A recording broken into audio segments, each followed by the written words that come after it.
Yeah. Come on. Boundaries drawn in shifting sands. Reality at my command. 1,000 paths I could have walked, a million words I could have talked, but in the desert. Vegas-418.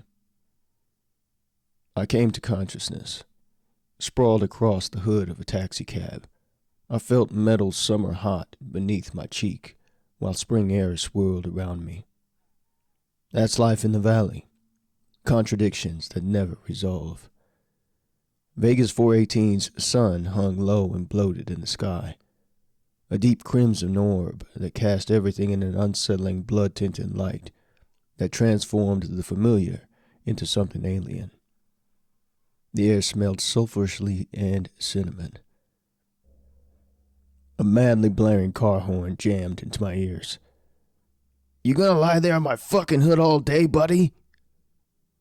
The cabbie leaned out his window, his face a weathered landscape of wrinkles. Instead of eyes, he had small hourglasses where pupils should be, brown spectrumed sand perpetually flowing between the chambers.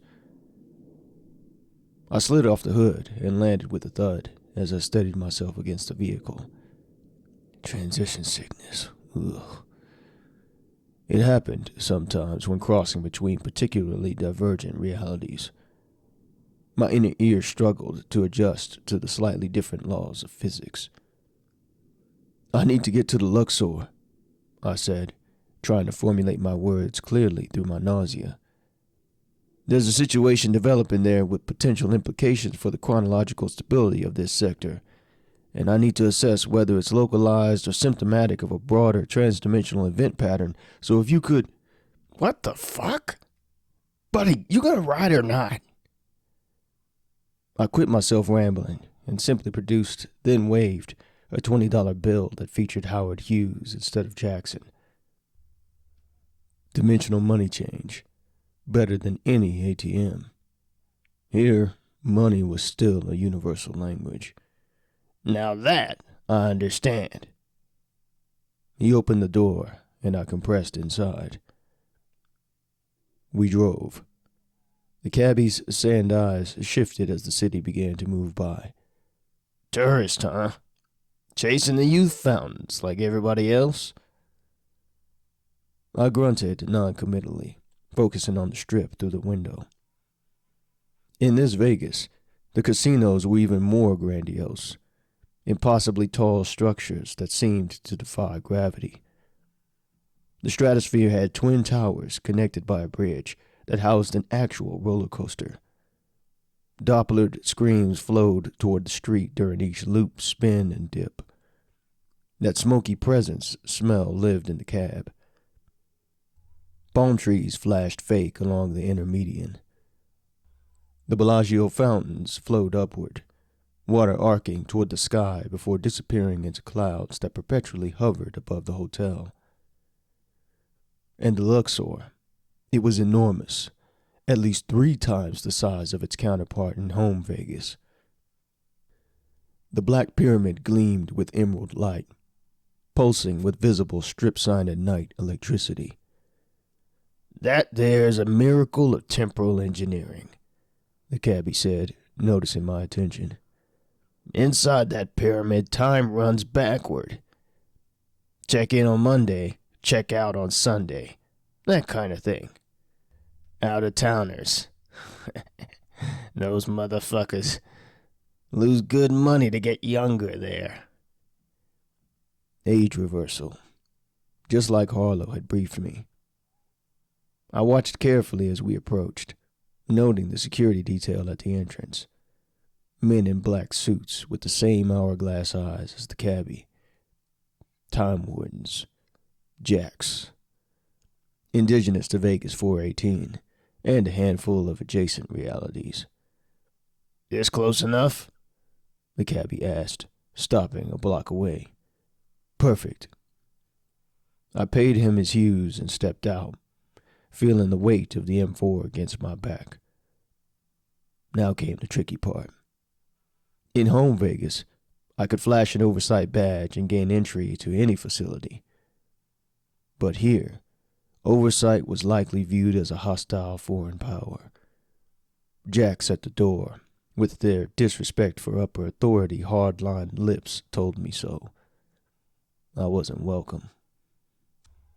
For hours I circled the Luxor, studying entrances and exits, looking for patterns in the security rotations. The loading dock on the east side showed promise. Fewer jacks, more activity as food deliveries arrived.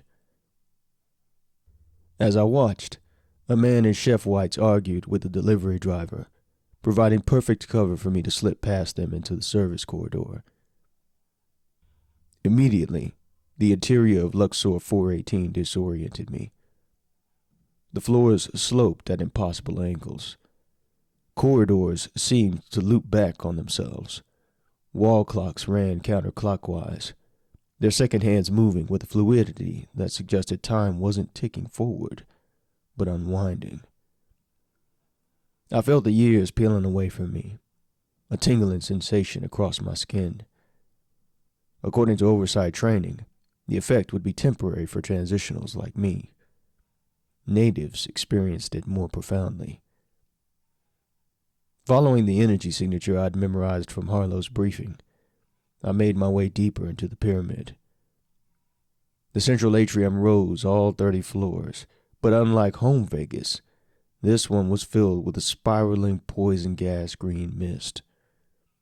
Guests moved through it, some deliberately inhaling deeply, others wearing filtered masks. "Youth vapor," a woman said nearby. "Concentrated temporal particles. Addictive as hell." I turned to find a woman in a cocktail dress, her features oddly familiar despite the green-tinged lighting. She had to be in her 50s, but as I observed her, the lines around her eyes softened.